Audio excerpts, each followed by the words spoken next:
굽힘 쪽에 이렇게 팔 오금이나 뭐 이런데 무릎 뒤나 그렇게 많이 생깁니다. 이런 식으로 이렇게 많이 생깁니다. 그래서 이게 그 지금 피부과 학회에서 마련한 그 진단 기준인데요. 주소견을 보시면 2세 이하에서는 얼굴이나 사지편 쪽, 그러니까 팔꿈치나 이렇게 무릎에 많이 오고요. 2세 이상이 되면 아까 말씀드린 굽힘 쪽에서 이렇게 많이 옵니다. 그리고 이 부소견을 좀 아셔야 될 것 같은데 아토피에서 이런 게 많이 동반이 됩니다. 그래서 뭐 보시면 건조한 피부도 당연히 많이 생기고요. 입술염도 입술에 이렇게 습진이 또 많이 생기고 눈 주위에도 습진이 많이 생기고 손발 그 습진도 많이 생깁니다. 그리고 유두 습진도 많이 생기는 경우가 있습니다. 그래서 이거 두 개 이상 있으면 임상적으로 아토피를 진단하는데요.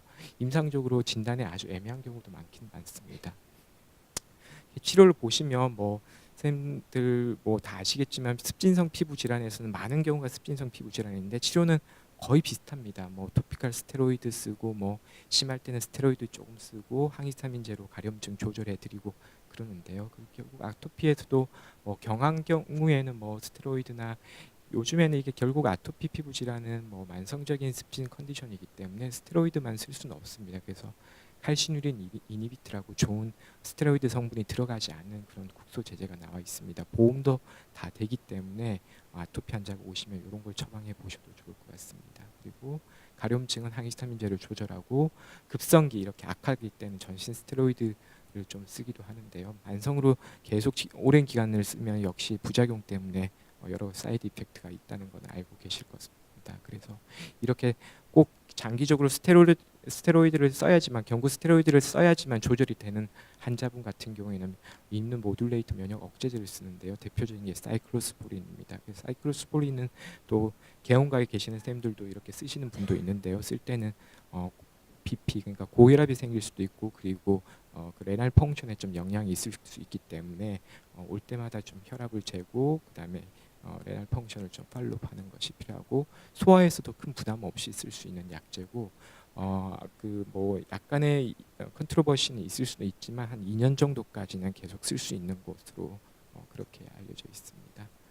그래서 보시면 아토피를 분류하는 데서 이렇게 스코어링하는 시스템이 있는데요. 그 스코어링을 보고 이렇게 치료를 분류하는데요. 경한 경우에는 아까 설명드린 뭐 토피컬 칼시누린 이니비트라고 스테로이드가 들어가지 않는 그런 연고제로도 조절되고요. 그리고 뭐 가끔씩 악화된다 그러면 안티히스타민 주고 토피컬 스테로이드 단기간 내에 쓰고 그러면 큰 문제는 없습니다. 근데 심한 경우에는 역시 이뮤노 모듈레이터 사이클로스포린을 쓰거나 아니면 다른 뭐 MMF, 뭐 아자시오프린 같은 이뮤노 서프레전트를 좀 써야 되는 경우도 있고요. 그리고 요즘에는 그 아시겠지만 생물학적 제제라고 바이오로직스가 좋은 게 많이 나오고 있습니다. 근데 문제는 아직까지는 아토피에서 아주 괜찮은 바이오로직스는 보험이 안 되기 때문에 대학병원에서도 제한 사항은 많습니다. 그리고 그 마지막에 나와 있는데요. 보조적으로는 달맞이 종자유라고 그런 경구약이 있습니다. 그래서 달맞이 종자유로 이렇게 약제를 같이 드리면 도움이 되는 경우가 많습니다. 그래서 보시면 역시 아토피에서는 이게 피부 장벽이라는 그런 개념 자체, 그러니까 피부가 보습이 안 됩니다. 이게 장벽이 망가져 있기 때문에 쉽게 건조해지고 그 건조한 것 때문에 다시 악화 요인이 되기도 하는데요. 그래서 보습에 대해서 좀 교육을 해주는 것이 환자분들한 치료를 끌고 가는 데 있어서 잘 도움이 될 것 같습니다. 그래서 보시면 아시겠지만 절대 뭐 사우나나 뜨거운 물 샤워 같은 거 하시지 마시고 집에서 그냥 간단히 미지근한 물로 그렇게 좀 씻고요. 꼭 씻고 나면 3분 내로 이렇게 보습제를 이렇게 발라주는 것이 좋습니다. 그래서 수분이 좀 있을 때 보습제를 이렇게 발라주시면 그게 하나의 막을 형성하기 때문에 피부에서 이렇게 수분이 날아가는 것을 막아주는 효과가 있기 때문에 보습이 많이 도움이 됩니다. 그리고 약산성의 그런 뭐 비누나 세안제나 이렇게 클렌징을 좀 쓰는 게 좋은데 약산성 뭐 아시겠지만 이렇게 우리가 씻었을 때 뽀득뽀득 소리 나는 건 알칼리 성분입니다. 그게 피부에는 그 보습에는 안 좋은 인자이기 때문에 정상적으로 피부에 폐하는 약산성입니다. 그래서 약산성 우리 뭐 쉽게 예를 들면 도부 같은 거 있죠. 도부 비누는 쓰면 이렇게 미끈미끈한데 그런 걸 좀 써주시면 보습에 많이 도움이 되겠습니다. 그리고 보습제를 많이 써주시고 뭐 3분 이내에 이렇게 보습을 해주시면 도움이 되겠습니다. 이거는 뭐 아토피 피부염뿐만 아니라 여러 만성질환 피부염에서는 공통적으로 보습이 중요하기 때문에 환자분들한테 교육을 잘 해주시는 것이 좋겠습니다. 이제 아토피는 이게 이제 제로팁 액제마 건성 습진이라는 겁니다. 그래서 주로는 노인분들의 겨울철에 이렇게 그물 모양이나 이렇게 논밭 갈라지듯이 피부가 건조해지고 각질도 많고 이렇게 갈라지는 걸로 오는데요. 주로는 하지에 다리에 많이 오고 많이 긁고 그렇게 주소로 내원을 하십니다. 그래서 그렇고 또 이게 합해상 습진이라는 겁니다. 이것도 주로 노인분들도 많고 건조한 겨울철에 악화되는 경향이 있습니다. 보면 이렇게 동글동글하죠. 그래서 합해 예전 그런 동전 모양 그 합해를 닮았다 해서 합해상 습진이라고 합니다.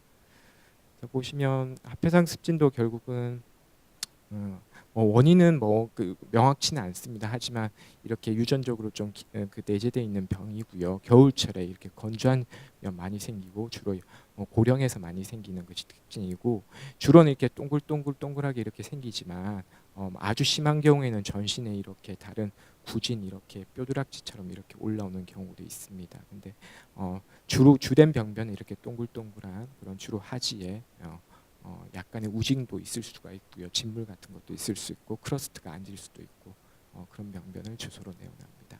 그래서 지금 제가 설명드린 아토피, 건성 습진, 합해상 습진 다 습진 카테고리에 들어가는 질환들입니다. 그래서 아까 아토피에서 좀 설명을 드렸지만 치료는 급성기 때 한 1, 2주 내에 이렇게 없어지는 경우에는 아주 심할 때는 전신 스테로이드를 좀 한 1, 2주 줄 수도 있고요. 가려움증은 항히스타민제로 치료하고 그리고 이렇게 진물이 많이 나고 그럴 때는 좀 스포를 해주는 게 웨트드레싱을 좀 해주는 것이 좋습니다. 그래서 진물이 좀 많이 날 경우에는 그 노말셀라인 그 꺼지를 그 소킹해서 노말셀라인에 소킹해서 그 꺼지를 적신 꺼지를 좀 피부에 이렇게 도포하고 이게 덮어주고 있으면 환자분들이 조금 도움이 많이 됩니다. 근데 이게 이런 습진 컨디션이 오래 갈 경우에 이제 문제인데요. 막 스테로이드만 쓸 수는 없습니다. 그래서 아까 말씀드린 칼시누린 이비터라는 것도 쓰고 면역 조절제를 쓸 수도 있습니다. 그래서 보습이 역시 중요하고요. 단기간으로 전신 스테로이드를 쓰는 거는 한 1, 2주 내에 쓰는 거는 도움이 되지만 길게 끌고 가는 거는 좋지는 않겠습니다. 그리고 우징이 심할 경우에는 웨트드레싱을 하는 것이 도움이 되겠습니다. 그리고 이게 결국은 저희 대학병원에 와서 스킨 바이옵시 소통해서 이게 다른 질환으로 진단을 받는 분들이 문제인데 습진을 치료를 했는데 이게 잘 스테로이드를 1, 2주 주면 그거 줄 때는 반짝 좋아졌다 또 나빠지고 약제에 대해서 반응이 없고 할 때는 다른 진단을 좀 고려를 해야 됩니다. 아까 설명드린 건선도 그 대표적인 질환이고요. 그리고 피부에 생기는 그 T셀 림포마, 균상 식육종 그런 것도 있습니다. 그래서 환자분들 중에 아토피라고 진단받았는데 한 10년 정도 지나고 나서 피부암으로 그렇게 진단을 받는 경우인데 그거는 시작부터 피부암 그 균상 식육종 같은 피부암이었고 아토피는 아닌 경우가 많고 그리고 아시겠지만 루푸스 같은 커넥티브 티슈 디지즈도 피부만 침범하는 경우도 있습니다. 그래서 습진인 줄 알고 치료받았는데 스테로이드에 잘 반응도 없고 그럴 경우에 스킨 바이옵시를 하며 이런 피부 루푸스 같은 걸로 또 진단받는 경우도 있습니다. 그래서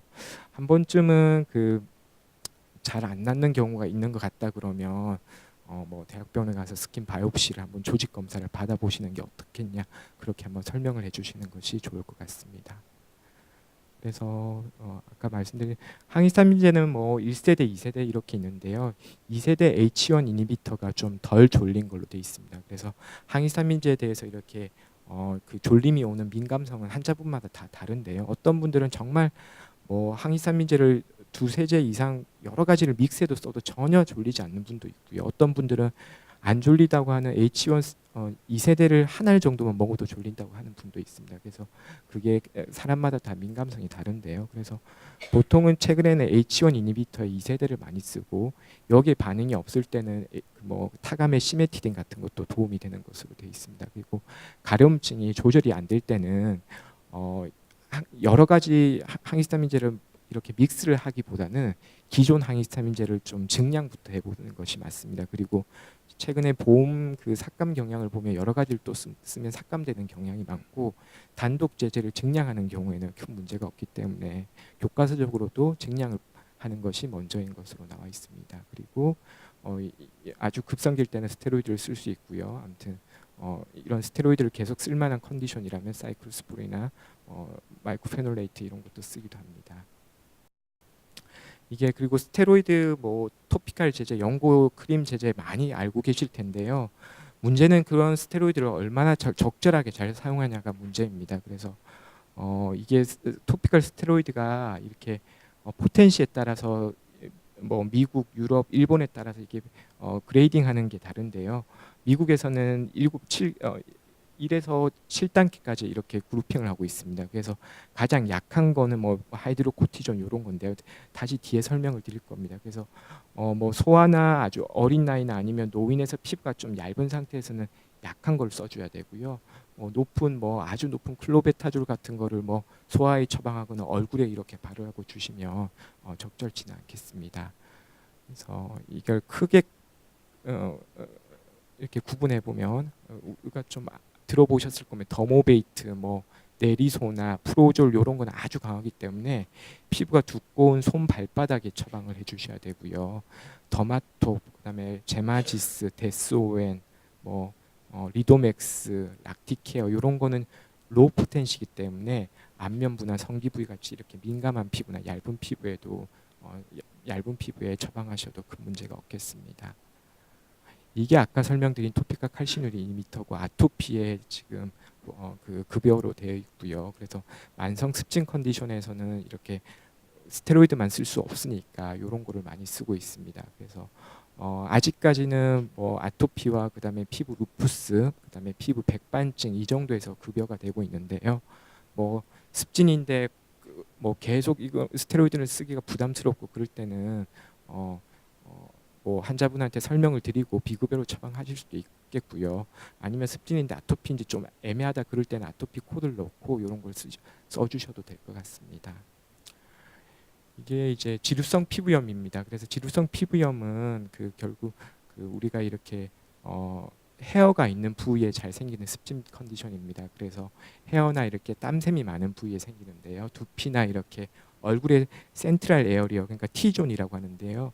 얼굴 그 두피를 포함해서 그다음에 눈썹과 그다음에 코 주변에 많이 생기는 질환입니다. 그래서 아주 뭐 소아나 영아에서는 없지만 이렇게 성인기에 주로 생기고 어릴 때 물론 영아에서 이렇게 세보레이크 더마타이티스가 생길 수가 있지만 주로 병원에서 뵐 때는 성인 환자들이 이렇게 오실 것 같습니다. 그래서 치료는 비슷합니다. 토피컬 스테로이드를 쓰고 그리고 하나의 그런 그 발병 인자로서 그 피부에 생길 수 있는 그런 진균이 감염된다는 이야기였기 때문에 뭐 케토코나졸 샴푸나 뭐 니조랄 샴푸 그런 걸 쓸 수가 있습니다. 그래서 토피컬 안티펑갈 샴푸를 써주면 또 도움이 되시고요. 그리고 토피컬 스테로이드 샴푸가 나와 또 있습니다. 그래서 샴푸를 좀 이용해 주시면 좋을 것 같고요. 그리고 급성기 때는 역시 스테로이드를 쓰면 되지만 이분들이 계속 재발하는 것이 특징적입니다. 그래서 이런 아까 말씀드린 토피컬 칼시누린 이니비터를 좀 이렇게 규칙적으로, 이거는 오래 써도 큰 문제가 없으니까 규칙적으로 병변이 없더라도 자주 재발되는 부위는 조금씩 발라주시라 그렇게 설명드리면 환자분들이 잘 유지가 되는 경우가 많습니다. 주로 이렇게 생기는 형태가 지루성 피부염이 되겠습니다. 주로 보시면 이렇게 가슴에도 이렇게 털이 그 모낭이 많고 그다음에 피지가 많기 때문에 가슴 부위에도 많이 생기고요. 눈썹 주변, 코 주변 이렇게 많이 생기는 것이 특징입니다. 그래서 치료도 보시면 아까 설명드렸듯이 이런 샴푸, 안티펑갈, 진균 샴푸가 도움이 되겠고요. 그러니까 토피컬 칼시누린 이니비터, 그다음에 토피컬 스테로이드 이렇게 써볼 수가 있겠습니다. 핸드 엑지마도 이렇게 많이 오시죠. 핸드 엑지마도 많이 오시는데요. 이렇게 피부가 많이 두꺼워지고 그리고 갈라질 때 아주 통증도 심하고 그렇게 호소를 하고 오십니다. 그래서 심한 분들은 이렇게 물집이 잡힙니다. 그래서 흔히 이렇게 물집이 잡히고 그러면 손발에 잡히고 그러면 무좀이 아닐까 그렇게 생각하는데요. 그거보다는 이렇게 물집이 이렇게 손가락 하나나 이렇게 손 발가락 사이에 지간에 이렇게 생기는 게 아니고 이렇게 손바닥이나 아니면 손등이나 이렇게 침범하는 경우면 폼폴릭스, 함포진이라고 손습진의 수포성 손습진의 하나의 일종입니다.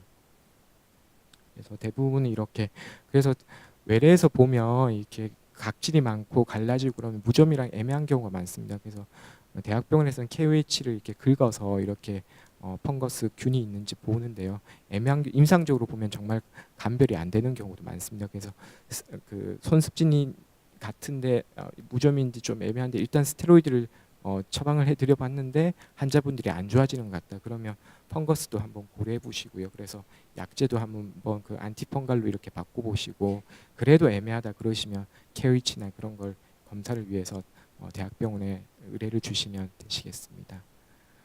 그래서 손습진 형태는 여러 가지입니다. 그냥 이렇게 각하가 맞는 하이퍼케라토틱 과각하 그러니까 피부가 두꺼워지는 형태도 있고요.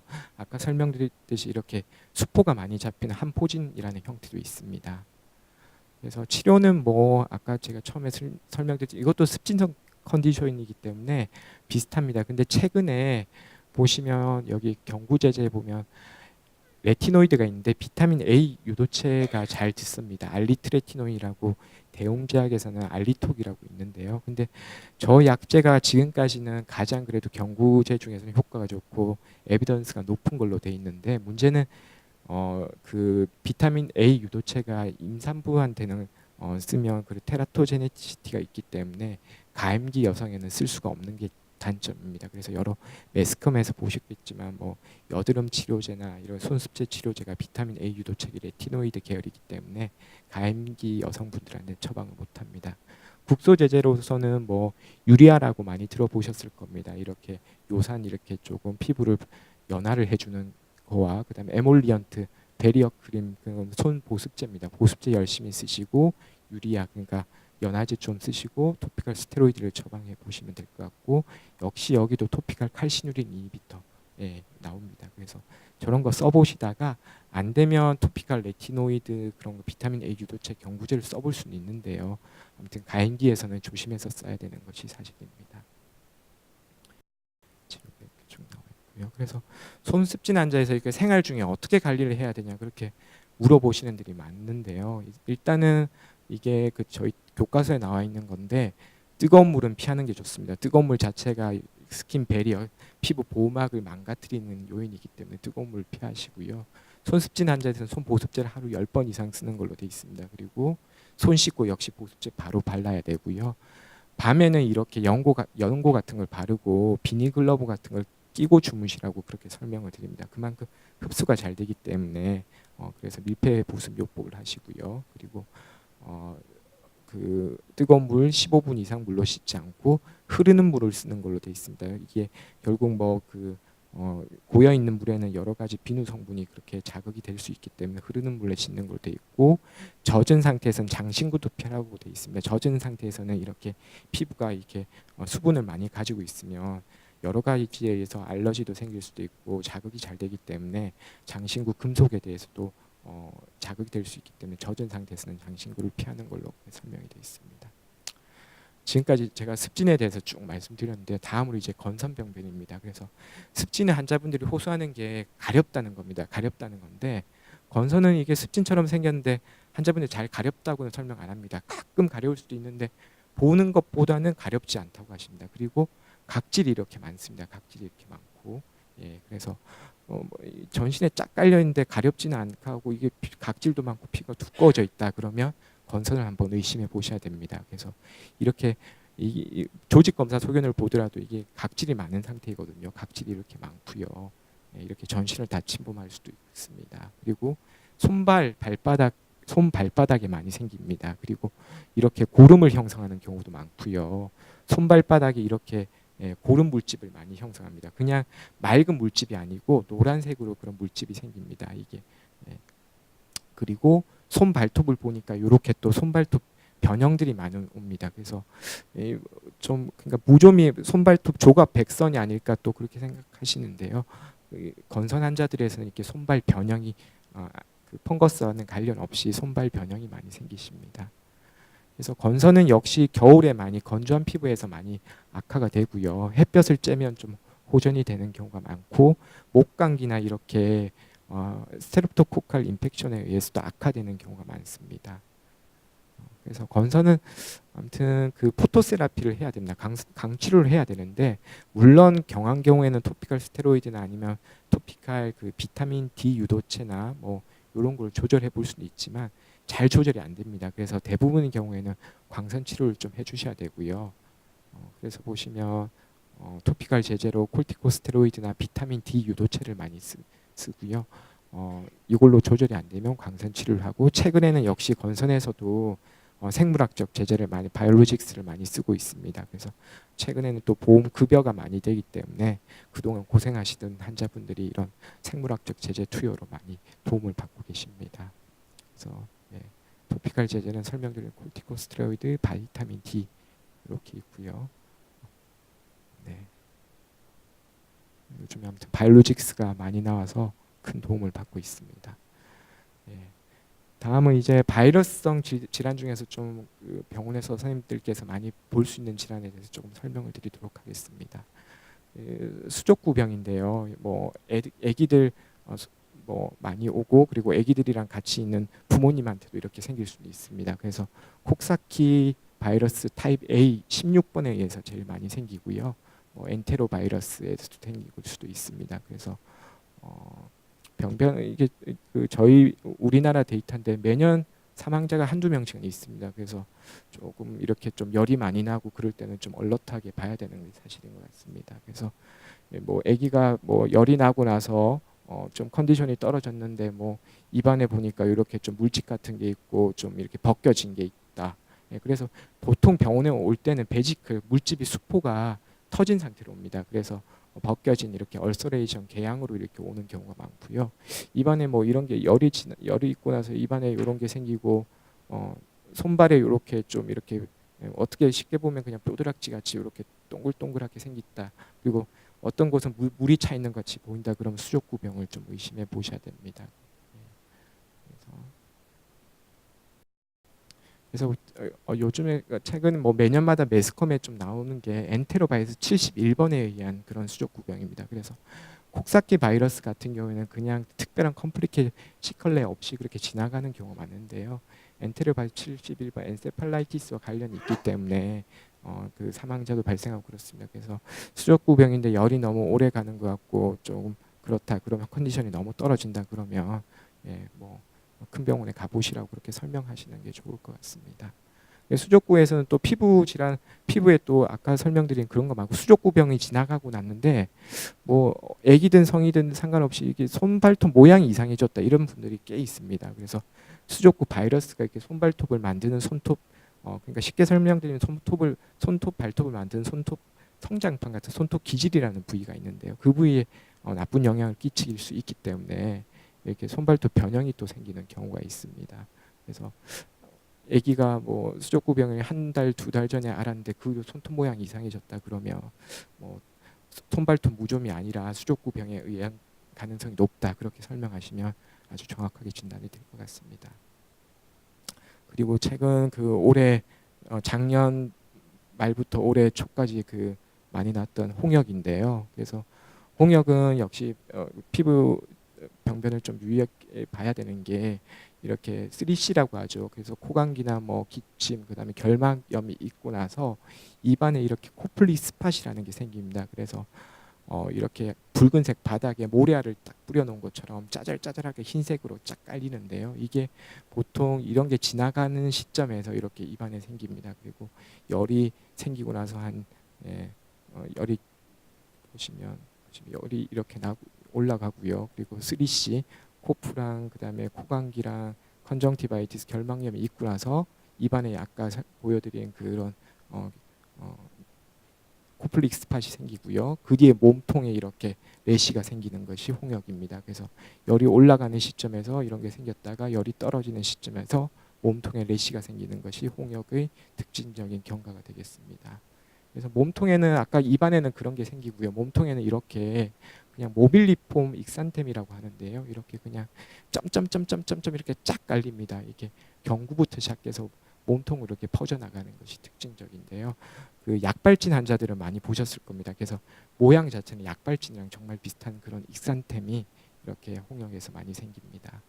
그래서 홍역은 뭐 다들 아시겠지만 뭐 컨저버티브하게 그렇게 치료를 하는 수밖에 없습니다. 근데 특별히 이렇게 시컬레가 없이 이렇게 셀프 리미팅 되는 게 특징적인데요. 백신은 아무튼 그 출생 후에 생후 12에서 15개월과 만 4에서 6세 이렇게 2번 하게 되겠습니다. 근데 최근에 이렇게 많았던 게 이렇게 작지만 이렇게 아웃브레이크가 있었는데요. 우리나라 그 홍역 그 아무튼 그 경과를 보시면요. 지금같이 이렇게 투 도즈 MCV 그러니까 이게 백시네이션을 한 거는 1997년도부터입니다. 근데 2000년도에 정말 큰 아웃브레이크가 한번 있었고요. 그 뒤로 이렇게 캐치업 캠페인, 킥업 캠페인이라고 이렇게 백시네이션을 나라에서 시행을 했습니다. 그리고 2006년도에 홍역이 퇴치된 걸로 저희 나라에서 이렇게 선언을 했고 2014년도에 WHO에서 우리나라 홍역이 퇴치된 국가로 인정을 받았습니다. 근데 결국은 최근에도 1세 이하와 그리고 13세, 24세 이렇게 젊은 청소년이나 젊은 성인기에서 많이 생기는데 백시네이션을 한 경우에도 많이 생깁니다. 이게 결국 이렇게 백시네이션을 한 경우에는 이뮤니티가 그만큼 떨어지기 때문에 이렇게 많이 생기는데요. 주로는 외국에서 이렇게 동남아나 이런 데서 홍역 바이러스를 가지고 들어오는 해외 여행자나 그런 데서 많이 생기게 돼 있습니다. 그래서 이 보시면 최근 데이터를 보시면 역시나 그 안티바디 항체 시로 파지티브를 보시면 1995년부터 1998년 출생 그 코호트에서 가장 시로 파지티브가 낮은 걸로 돼 있습니다. 그래서 주로 발생하는 것도 그중 10대 후반부터 20대 초반에서 많이 생기고 있습니다. 그래서 그래서 홍역이 아무튼 그런데 뭐 보통은 또 컴플리케이션이 없기 때문에 그렇고 그렇습니다. 이게 에리세마 수비나핀하고 열발진이라고 제가 좀 설명을 드리려고 합니다. 그래서 뭐 소아를 많이 보시는 선생님들께서는 꽤 많이 보실 것 같은데요. 에리세마 수비나툼이 열발진이라는 건데 아무튼 그 아기들 2살 이하의 아기들에서 가장 많이 생기는 익산데 피부 병변입니다. 그래서 열이 한 3일 정도 있었는데 열이 확 떨어지고 나서 피부에 쫙 올라왔다. 피부가 이게 뭘까 뭐 그렇게 식중독이 아닐까 그렇게 오시는데요. 주로는 휴먼 헐페스 바이러스 6, 7이 관련된 열발진입니다. 그래서 보통 아무튼 열이 확 있다가 떨어지면서 몸통에 이렇게 아까 설명드린 그런 그 약발치 같은 이렇게 모래알을 뿌려놓은 것처럼 짜잘한 이렇게 병변이 쫙 퍼지는 것이 특징적인데요. 이런 식으로 이렇게 열이 떨어지고 나서 애들한테서 많이 옵니다. 그래서 이런 경우에 뭐 과하게 스테로이드를 드리거나 뭐 주로 또 이 바이럴 익산된 바이러스성 발진은 가렵지 않은 게 특징입니다. 그래서 과하게 치료는 하실 필요 없고요. 열이 떨어지고 지나가면서 이렇게 올라오면 그냥 지켜보자고 하시면 될 것 같습니다.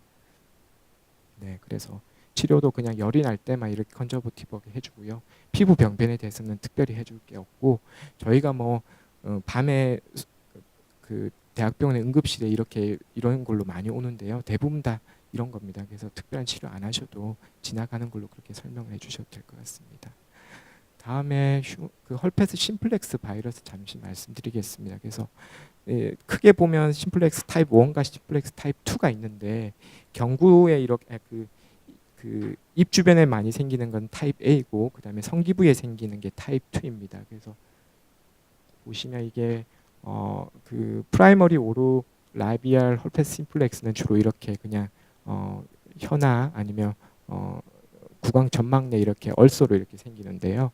우리가 많이 보는 거는 주로는 이런 거죠. 그 선생님들도 많이 보시고 또 겪으신 분도 계시지만 그냥 반복적으로 입술 주위에 이렇게 물집이 올라오는 질환입니다. 그래서 스트레스를 받거나 아니면 자외선을 많이 쬐고 난 뒤에 이렇게 생기는 경우도 많고 그런데요.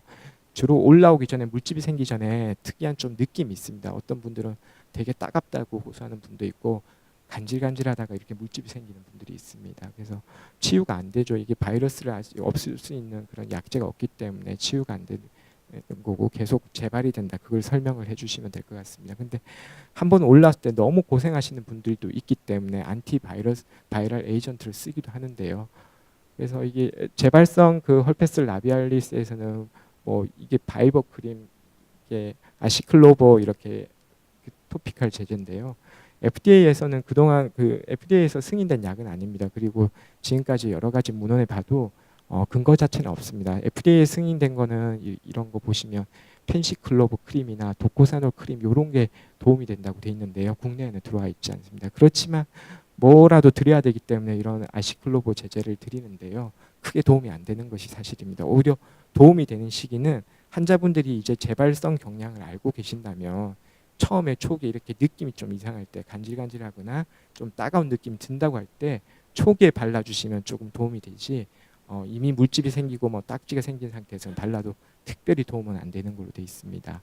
그리고 뭐 이거 정말 심하신 분들은 한 달에 한 번씩 올라오는 분도 있는데요. 그분들도 너무 생활이 불편하기 때문에 예방적으로 안티바이럴을 먹는 게 어떠냐 그렇게 설명하시는데 보험이 안 됩니다. 문제는 보험이 안 되고 이 약제 가격이 높기 때문에 저희도 처방을 못 드리고 있습니다. 근데 한번 올라왔을 때 입 주변에 물집이 정말 심하게 올라오는 분들이 있습니다. 그때는 경구 안티바이럴을 드려야 되는데요.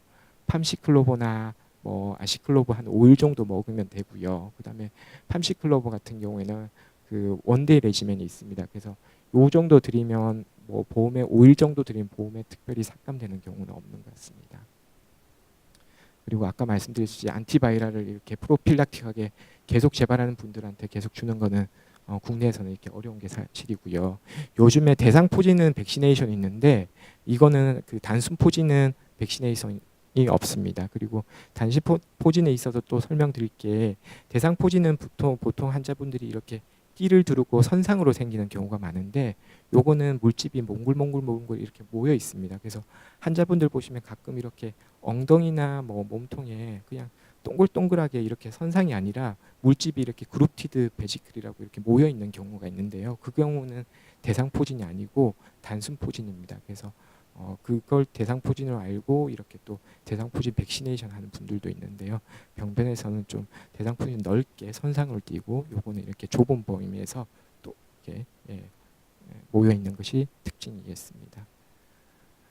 그래서 뭐 지금까지 쭉 설명을 드렸는데요. 피부는 뭐 선생님께서 많이 보시는 것은 결국 엑제마토스한 디지즈입니다. 습진성 디지즈고 거의 열에 8, 9명이 넘을 것 같습니다. 그래서 아까 제가 설명드렸던 뭐 토피칼 스테로이드 위주로 안티히스타민 그리고 급성계는 토피칼 그 시스테믹 스테로이드를 쓸 수 있지만 이게 잘 안 낫고 뭐 장기적으로 치료해 그분들이 문제이기 때문에 그분들은 또 스킨 바이옵시도 한번 고려해 보시는 게 좋을 것 같습니다. 그리고 건선에 대해서 또 설명드렸고 피부에서 이렇게 물집들이 생기는 병변이 있습니다. 그래서 저희도 그렇고 뭐 아무튼 교과서적으로도 피부에 물집이 생기는 경우에는 얼럿하게 보셔야 됩니다. 이 경우에는 빠르게 프로그레션하는 질환도 많고 정말 특이한 질환일 수도 있고 그렇기 때문에 피부를 봤는데 물집이 생긴다. 그러면 일단은 병원 응급실이라도 가시라고 그렇게 설명을 해주시면 좋을 것 같습니다.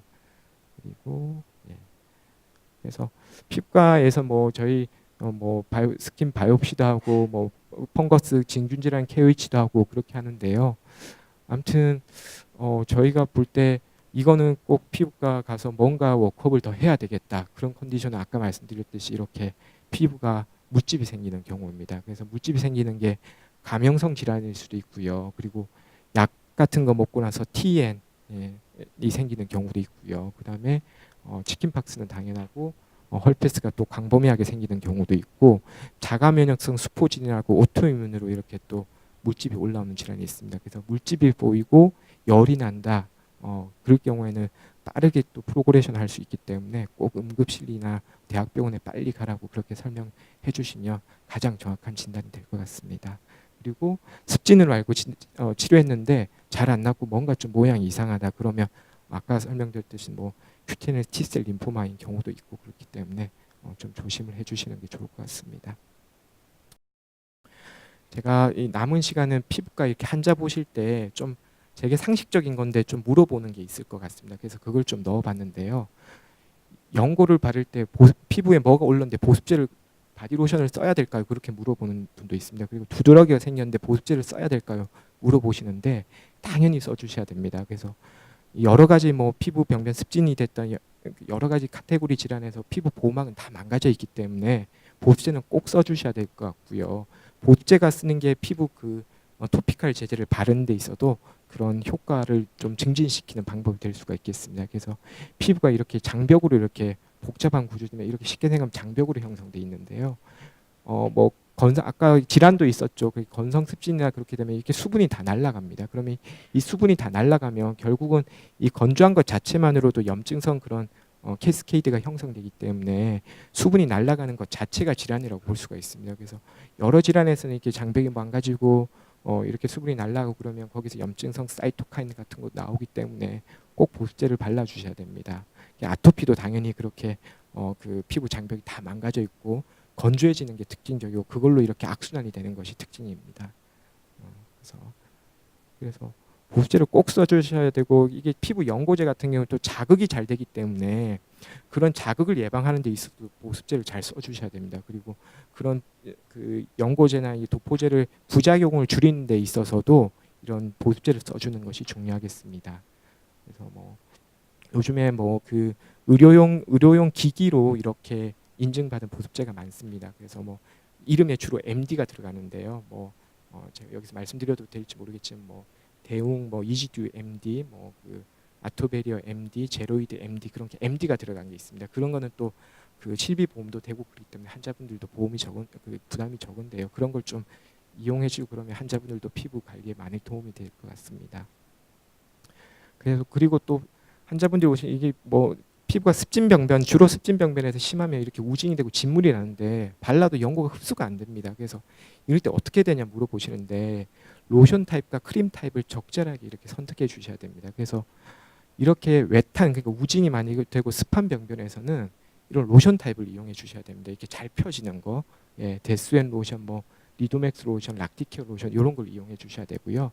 딱지가 앉아 있고 뭐 이게 아무튼 우징도 없다 그러면 이렇게 오인트나 크림 타입을 이용해 주시면 될 것 같습니다. 그래서 뭐 진물이 나고 그러는데 이렇게 오인트 크림 발라 그러면 번들번들하고 아예 흡수가 안 되기 때문에 적절하게 선택해 주시면 좋을 것 같습니다. 그리고 아무튼 이렇게 말씀하시는 분들 정말 많습니다. 진물이 나는 곳은 열어두고 잘 말려야 된다. 이게 정말 이게 환자분들 선입견을 많이 가지고 계시는데요. 아무튼 운드 힐링에 있어서 오클루전과 모이처라이제이션은 기본이 되겠습니다. 그래서 결국 오클루시브한 드레싱을 한다 저희는 그렇게 설명하는데요. 이 오클루시브한 드레싱을 하면 재상피화도 빨리 일어나고 콜라겐도 잘 자극이 되고요. 그리고 엔지오제네시스도 이렇게 잘 되는 것은 운드 힐링을 촉진하는 걸로 되어 있습니다. 그래서 상처는 말려줘야 빨리 낫지 않나요? 뭐 상처 덮었더니 오히려 덧나는 것 같아요. 이건 아니니까 적절한 드레싱 재료를 이용해 주시는 게 좋을 것 같습니다. 그래서 이게 운드 케어의 저희 기본인데요. 아무튼 모이처라이제이션에 여기 들어가 있습니다. 그래서 보시면 요즘에 뭐 듀오덤, 뭐 메디폼 여러 가지 드레싱 재료를 보셨을 텐데요. 우징되는 정도에 따라서 좀 적절하게 선택해 주셔야 됩니다. 보시면 여기 하이드로콜로이드라는 게 듀오덤 제제, 그러니까 필름제 이게 조금 듀오덤 아실 겁니다. 점 빼고 그럴 때 붙이는 건데요. 그렇게 하이드로콜로이드 이게 비닐같이 생긴 거는 우징이 안 되는 병변에 진물 같은데 없는데 써주셔야 되고 메디폼이나 뭐 메필렉스 그다음에 뭐죠? 아무튼 폼 제제 이렇게 폭신폭신한 폼 제제는 그게 자체가 우징을 흡수하는 역할을 하기 때문에 우징이 많이 될 때는 그런 폼 제제, 메디폼이나 그런 걸 좀 이용을 해주셔야 됩니다. 그리고 스테로이드가 역시나 이렇게 피부 질환은 장기간으로 지속되는 경우가 많기 때문에 이거 어떻게 부작용 없이 써야 되냐 그게 이슈인데요. 아까 말씀드렸듯이 이렇게 포텐시별로 미국에서는 이렇게 7단계로 구분하고 유럽 쪽에서는 4단계로 구분합니다. 그리고 일본에서는 이렇게 5단계로 구분하는데요. 아무튼 이걸 약한 거는 아무튼 어린이나 노인에서 그리고 피부가 얇은 부위에 써주셔야 됩니다. 그래서 하이드로코티존 종류가 약하고요. 하이드로코트 아마 들어보셨을 겁니다. 그리고 락티케어가 좀 약한 거고 하이드로코티존 연고 약하고 리도맥스가 약한 겁니다. 그리고 더마톱도 어느 정도 약하고 유모베이트도 어느 정도 약한 겁니다. 근데 뭐 아드반탄 그다음에 에스파손 이 세레스톤지가 여기 들어 있는데요. 이게 일반 의약품으로 분류돼 있는데 포텐시로 보면 정말 말이 안 되는 겁니다. 그래서 세레스톤지 환자분들이 바르고 왔다 그러면 혼내주셔야 되는 것이 맞을 것 같습니다. 그리고 더모베이트, 뭐 네리소나, 베타베이트 이런 거는 정말 하이포텐시이기 때문에 뭐 함부로 뭐 몇 달 동안 발랐다, 뭐 얼굴에 바르고 있다 그러면 환자분들 교육이 필요하겠습니다. 그래서 아무튼 가능한 로포텐시 스테로이드 써주시고요. 소아에서는 로포텐시 그리고 짧은 기간 동안 써주셔야 되고 피부 병변 중에서 아까 보셨던 손습진이나 이렇게 두꺼운 병변이나 아니면 아까 건선 병변에서 또 이렇게 두꺼운 병변이 있는데 그런 데는 하이 포텐시를 좀 써도 됩니다. 이게 결국 스테로이드가 부작용 중에 하나가 스킨 에이트로피, 피부가 얇아지는 거기 때문에 이렇게 병적으로 두꺼워진 데는 좀 써주셔도 되겠습니다. 그래서 아무튼 하루 한 번 정도 쓰시는 게 더 좋고요. 스테로이드 연고는 포텐시가 높은 거는 일주일에 45g 이하로, 그리고 마일드나 모더레이트 포텐시에서는 일주일에 100g 이하로 써주는 것이 좋겠습니다. 그리고 연령이 많거나 어린애에서, 그리고 겹치는 부위에서는 이게 흡수가 잘 되기 때문에 겨드랑이나 이렇게 인기날 쪽은 스테로이드를 쓰는 데 있어서 아주 조심해 주시는 게 좋겠습니다. 그래서 결국은 제일 큰 부작용이 이렇게 피부 얇아지고, 이렇게 피부 습진 많으신 분들, 스테로이드 오래 쓰신 분들은 이렇게 조금만 이렇게 부딪혀도 이렇게 자반이 생깁니다. 주로 연세 많으신 분들 특징인데, 아무튼 젊으실 때부터 가려서 습관적으로 스테로이드 쓰고 이렇게 연세 드셔서 조금만 부딪혀도 이렇게 생기는 걸로 고생하시는 분들이 많습니다. 그리고 얼굴이나 그런 데 바르면 이렇게 스테로이드로 인해서 이렇게 여드름도 올라오고요. 가슴 부위도 그렇고요. 뭐 주사라고 피부에 좀 이렇게 여드름과 비슷한 그런 홍조를 동반하는 그런 주사 질환도 이렇게 스테로이드에 유발될 수도 있습니다. 그리고 심한 거는 이렇게 백내장도 생기는 거 있고, 경구제제 같은 경우는 글라우코마도 생기기도 하고요. 경구제제에 의해서는 역시 아시겠지만, 선생님도 아시겠지만 HB 엑시스 서프레션이 그렇게 생기게 되겠습니다. 그래서 아무튼 끊을 때도 이렇게 테이퍼링을 해주셔야 됩니다. 리바운드가 생기기 때문에 스테로이드 좀 이제 좋아지는 것 같으면 하루에 한 번 바르던 거 이틀에 한 번 바르시라, 더 좋으면 이제 주 2, 3회를 한번 줄여보시라, 그렇게 테이퍼링을 해주셔야 될 것 같고요. 그리고 아까도 말씀드렸지, 이렇게 길게 가는 컨디션에 있을 때는 토피칼 칼시뉴린 이니비타, 아까 엘리델 프로토픽 그런 거 있거든요. 그런 거 써주시고, 비타민 D 유도체, 이게 칼시포트리엔 비타민 D 유도체인데요.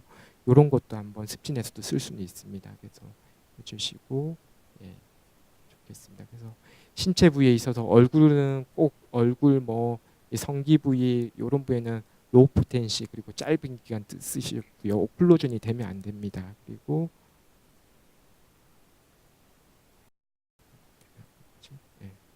그리고 연령에서도 아까 말씀드렸듯이 조심하셔야 돼요. 연세 많으신 분들, 아기들은 아무튼 흡수도 잘 되고 피부도 얇기 때문에 잘 조절을 해주셔야 됩니다. 그리고 용량을 물어보시는 분들이 많은데요. 이렇게 보시면 원핑거 유니트라고 합니다. 그래서 이렇게 엄밀하게 따지면 5mm 다이아메터로 이렇게 원핑거 유니트, 손가락 마디 하나를 이렇게 짜면 자기 손 두 바닥 면적을 바를 수 있는 용량입니다. 그래서 어느 정도 발라야 돼요 하면 이 방법을 써주시면 좋겠습니다. 연고제 짜서 한 마디 정도 짜면 손바닥 펴질 때 이렇게 두 개 면적을 발라. 그래서 저희는 흔히 얼굴 전체에 있는 그런 분들이 보통은 손 이렇게 바닥을 두 개를 폈을 때 이렇게 덮는 면적입니다. 얼굴 전체가. 그래서 얼굴 전체라면 이 정도 짜서 발라 설명드리는데, 몸통에도 있을 수 있기 때문에 요거 기준으로 이렇게 설명해 주시면 괜찮을 것 같습니다. 네, 감사합니다.